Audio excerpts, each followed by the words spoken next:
शुभ प्रभात। ये ब्रज की नगरी वृंदावन मथुरा आपका हृदय से स्वागत करती है। और इस नगरी की खास बात यह है कि जैसे नदियां समुद्र में जाकर अपने को शांति और सुकून महसूस करती हैं, और जब वो महसूस करती हैं तो स्वयं को विलुप्त कर देती हैं। जब तक नदी बाहर से आ रही है उसका अपना अस्तित्व है, और वो नदी सबका जो अपने जल के कारण लोगों की प्यास बुझा रही है, इसका अर्थ है कि वो कर्म कर रही है, लेकिन उसका अंत में जो गंतव्य है वो समुद्र में मिलना है। और जैसे ही वो समुद्र में मिलती है तो उस समय वो अपना अस्तित्व खत्म कर देती है, फिर वो अपनी पहचान हटा देती है। अभी तक वो गंगा थी, अभी तक वो यमुना थी, अभी तक वो सरस्वती थी, अभी तक तो वो ब्रह्मपुत्र थी, अभी तक और भी कोई नदी ऐसी रही होगी जो अपने आप में बहुत अद्भुत थी। सब लोग उसको प्रणाम करने जाते थे, लेकिन जब वो समुद्र में मिली तो उसने अपने को विलुप्त कर दिया। समुद्र में जाने के बाद गंगा को ढूंढो, यमुना को ढूंढो, सरस्वती को ढूंढो, किसी भी को भी ढूंढो, वो वहां नजर नहीं आएगी। और इसीलिए गंगा गंगा है, यमुना यमुना है, और समुद्र समुद्र है। ये इस बात का परिचायक है कि जब भी अपने से बड़े ज्ञान के लोग मिल जाते हैं, अपने से अधिक बुद्धिमान, अपने से अधिक साधना वाले लोग जब मिल जाते हैं तो व्यक्ति अपने को वहां विलीन कर देता है। इसी में उसके जीवन की सार्थकता है। अभी तक जब तक गंगा जी थी तब तक वहां गंगा थी, आसपास में और कुछ था नहीं, तो इसीलिए आसपास के लोग वहां आते थे, वो उनको भी वो आनंद देती थी जो देना था। लेकिन जब वो बड़े आनंद में आई तो उन्होंने अपने को विलुप्त कर दिया। जब अपने को विलुप्त कर दिया, इसके बाद ही परम शांति, परम आनंद आता है। वृंदावन वासी तो हम इस बात को बहुत देखते हैं। बहुत बड़े बड़े लोग जिनके अरबपति खरबपति हैं, जिनके बड़े बड़े अपने रजवाड़े हैं, ऊंची ऊंची बड़ी बड़ी परंपराएं और बड़े बड़े भवन और मकान जिनके हैं, उनके व्यापार बहुत बड़े बड़े हैं, वो जहां भी हजारों लोगों को रोजगार देते हैं, हजारों नहीं लाखों लोगों के घरों का खाना चलाते हैं। लेकिन जब वो यहाँ आते हैं, वृंदावन में आते हैं, इस कृष्ण की नगरी में आते हैं, ये कान्हा की नगरी में आते हैं, तो वो सारी चीजें उधर ही छोड़ देते हैं और यहाँ विलुप्त होकर के ऐसे कितने लोग हैं जो अपनी पहचान को भुलाने के लिए अपना रूप बदल लेते हैं।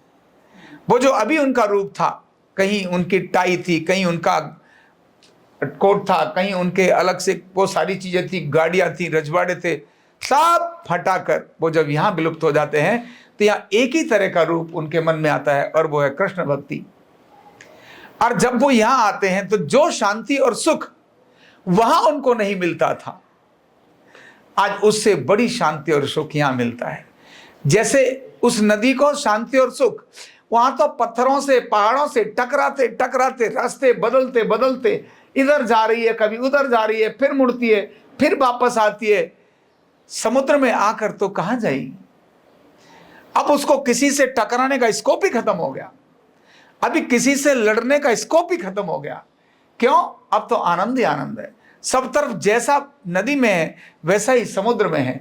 जैसा उस व्यक्ति के मन में वहां से इधर आया, तो जो वो चाह रहा था शांति आनंद, इस नगरी में आकर वो शांति और आनंद उसको मिल जाता है। यह परिचायक होता है। अपने से बड़े ज्ञान के पास जब भी जाएं, अपने से बड़ों के पास जब जाएं, तो वहां समर्पण ही होना चाहिए। समर्पण होने से शांति मिलती है, समर्पण होने से आनंद मिलता है, सुख मिलता है। अपने से बड़े ज्ञानी के सामने खड़े होकर अपनी प्रस्तुति करना, अपनी बातों को दिखाना, ये इस बात का द्योतक होता है कि कहीं ना कहीं उनमें ईगो है, कहीं वो अहंकार है। और अहंकार और ईगो आनंद का कारण नहीं बन सकती, वो केवल दुख का कारण बन सकती है, रोगों का कारण बन सकती है, कष्ट का कारण बन सकती है। तभी गुरु को प्रणाम करने के लिए हमारी परंपरा में आया, तभी माता और पिता को प्रणाम करने के लिए हमारी परंपरा में आया।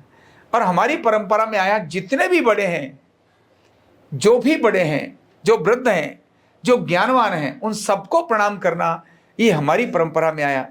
तभी जो ऐसे क्रम को करता है वो अंदर से शांत और आनंद में होता चला जाता है।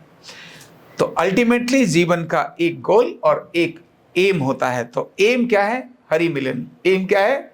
हरि मिलन। हमारे 4 पुरुषार्थ के अंदर भी कहा है धर्म, अर्थ, काम और मोक्ष। अंतिम गोल जो है वो मोक्ष ही है। अंत में बुढ़ापा आने के बाद व्यक्ति यही सोचता है भगवान, हे भगवान, लेकिन तब तक टांगे जवाब दे देती हैं, कमर जवाब दे देती है। तो जिसके लिए दौड़े थे वो सब तो मिला, लेकिन जो अल्टीमेट था जब वो मिला तो उसको यूज करने के लिए, उसको आनंद लेने के लिए हम खुद हमारे नहीं थे। तो इसलिए हमेशा बड़ों को नमन करना, बड़ों को प्रणाम करना, ये नदियों से सीखना है, ये ऐसे साधु संतों से सीखना है, ऐसे और अनेक महापुरुषों से सीखना है।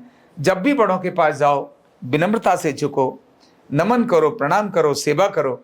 इतना करने से उनकी ऊर्जा आपको मिलेगी, उनकी ब्लेसिंग्स आपको मिलेंगी, उनका नाम, अब तो नाम चाहिए ही नहीं, लेकिन फिर भी उनका नाम आपको मिलेगा। हमने ऐसे इस वृंदावन नगरी के अंदर ऐसे अनेक साधुओं को देखा है जो कहीं कुछ और थे और आज वो सारा कुछ छोड़ करके यहाँ सिर्फ हरि भजन में लगे हैं और कुछ नहीं, उन्हें सिर्फ मस्ती और हरि भजन। तो ऐसी इस नगरी में आप पधारे हैं। इस नगरी के इन संस्कारों को भी अपने जीवन में धारण करें। इसलिए बहुत बहुत शुभकामनाएं। न्यूरोथेरेपी का कंप्लीट कोर्स सीखने के लिए जुड़िए हमारे ऑनलाइन ट्रेनिंग प्रोग्राम से और जानिए करीब 100 बीमारियों का इलाज बिना दवा और बिना मशीन के। इस न्यूरोथेरेपी ऑनलाइन ट्रेनिंग प्रोग्राम से आप घर बैठे बन सकते हैं गवर्नमेंट सर्टिफाइड न्यूरोथेरेपिस्ट। रजिस्ट्रेशन के लिए नीचे दिए गए नंबर पर अभी कॉल करें। और हाँ, हमारे वीडियो को लाइक करना, शेयर करना और चैनल को सब्सक्राइब करना बिल्कुल भी ना भूलें। धन्यवाद।